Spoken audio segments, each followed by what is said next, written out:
Welcome to Prashanti spell YouTube channel. Last వీడియోలో అయితే నేను మా గార్డెన్ వీడియో అయితే చూపించాను కదా, మా మొక్కలు అన్నీ. ఆ గార్డెన్ వీడియోలో నేను మీకు 2 మొక్కలు అయితే చూపించాను. ఒకటి బేనిషా, ఒకటి నార్మల్ మామిడి చెట్టు అని చెప్పి. బేనిషా మామిడి చెట్టు, మామిడి చెట్టు అని. బేనిషా మామిడి చెట్టు అయితే ఈ వాల్ దగ్గర అయితే ప్లేస్ చేసాము. నార్మల్ మామిడి చెట్టు అయితే గార్డెన్లో ఉంది. సో ఈ మామిడి చెట్టు ఏమైందంటే, మేము ఊరికైతే వెళ్ళాము. మా అమ్మది 11th మే 11th ఫంక్షన్ ఉంటే అక్కడికి వెళ్ళాము. అక్కడికి వెళ్ళినప్పుడు ఏమైందంటే ఒక 5 days ఉన్నామన్నమాట. 5 days ఉన్నప్పుడు మాది టోటల్ కాంపౌండ్ అయితే క్లోజ్ లేదు. సో ఎవరో వచ్చేసి మా మొక్కనైతే కొట్టేశారు. చూడండి ఎంత పెద్ద మొక్క ఉండిందంటే, నేను నిల్చుంటే నా హైట్ ఉండేదన్నమాట, అంత పెద్ద మొక్క ఉండింది మాది మామిడి చెట్టు. ఎవరైతే కొట్టేసి వెళ్ళిపోయారు. చాలా బాధ అనిపించింది నాకు. ఎంత బాధ అనిపించింది అంటే ఇంక ఏడుపు వచ్చేసింది. అంత పెద్ద చెట్టు, మనం పెంచుకున్న చెట్టు, మనం నాటిన చెట్టు ఎవరైనా కొట్టేస్తే చాలా బాధ అనిపిస్తుంది కదా. ఇదిగోండి ఇలా కొట్టేశారు. ఇక్కడ నుంచి ఇట్లు ఉండిందనమాట చెట్టు పెద్దగా. ఇక్కడ కొడవలతో కొట్టేశారు. సో ఇదేం చెప్పి పక్కన పడిపోయింది. దేవుని దయ వల్ల వాళ్ళు ఎప్పుడైతే కొట్టేశారో అప్పుడే వర్షాలు స్టార్ట్ అయ్యాయి. వర్షాలు స్టార్ట్ అయినప్పుడు చూడండి ఇక్కడ నుంచి కొట్టేశారు మొక్కను. కొడవలతో నరికినప్పుడు ఇక్కడ నుంచి మొత్తం మొక్క అయితే ఇరిగిపోయింది. ఇంకా పైన ఇక్కడ పేడ పెడితే మొక్క బాగా వస్తుంది, గాలి పోకుండా అని చెప్పారు. సో అట్లా పెట్టడం కోసం మేము ఇక్కడైతే పేడ పెట్టాము.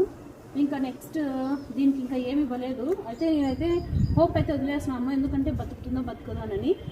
వర్షాలకైతే బాగా ఎగురు పెట్టింది. చూడండి ఎంత పచ్చగా ఉందో. అసలు ఇంత పచ్చగా ఉండే మొక్కను ఎలా కొట్టేయాలనిపిస్తుందో. మన చుట్టుపక్కల వాళ్ళే మనం బాగుపడ్డాము, ఏదైనా చూడలేరు. సో చూడండి ఎలా ఉందో, చాలా బాగుంది కదా. ఈ వర్షాలకు ఇప్పుడు నేను థ్యాంక్స్ చెప్పుకోవాలి. ఎవరికి చెప్పుకోవాలంటే దేవునికి థ్యాంక్స్ చెప్పాలా, ఎందుకంటే మా మొక్క ఎప్పుడైతే విరిగిపోయిందో కరెక్ట్ అదే టైంకి వర్షాన్ని అయితే తెప్పించినాడు. కాబట్టి ఈ వీడియో అది. నెక్స్ట్ ఇంకొక మామిడి మొక్క చూపిస్తాను చూడండి. ఇంకొక మామిడి మొక్క అయితే ఇది నార్మల్గా పక్కన పడున్న మామిడి చెట్టుని అయితే నేను ఇక్కడ తెచ్చి నాటాను. అందరు చెప్తున్నారు పెద్ద పెద్ద మొక్కలు అయితే ఇక్కడ ఇంట్లో గార్డెన్లో నాటొద్దనని. ఏమో నాకైతే చాలా ఇష్టము ఫ్రూట్స్ చెట్లు ఏమైనా పెట్టడము. కాబట్టి ఇంకొక మామిడి చెట్టు అయితే ఇది. ఈ మామిడి ఏదో తెలియదు కానీ దీని లీవ్స్ అయితే మందంగా ఉన్నాయి, చాలా మందంగా ఉన్నాయి. బేనిషా ట్రీ అంతా లేవు ఈ మామిడి చెట్టును. ఈ చూడాలా ఏం ఫ్రూట్స్ వస్తాయి ఇక్కడ నుంచి. ఈ మామిడి చెట్టు అయితే ఇది గార్డెన్లో పెట్టాం కదా, దీన్ని ఎవరు కట్ చేయలేదు.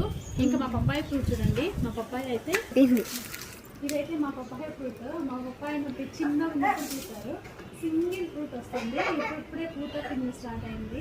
ఇవి మా పప్పాయ. ఇది మా గార్డెన్ వీడియో. ఇంకా నెక్స్ట్ గార్డెన్ మొత్తం క్లీన్ చేస్తున్నాము. క్లీన్ చేసిన తర్వాత మొక్కలు అన్నీ పెడతాము. చిన్న చిన్న సీడ్స్ అన్ని వేసి, గోంగూర, బెండ అవి పెట్టినప్పుడు మేమైతే వీడియో అయితే చేస్తాము. మా వీడియోస్ మీకు నచ్చినట్టే లైక్ చేయండి, షేర్ చేయండి, తప్పకుండా సబ్స్క్రైబ్ చేయండి.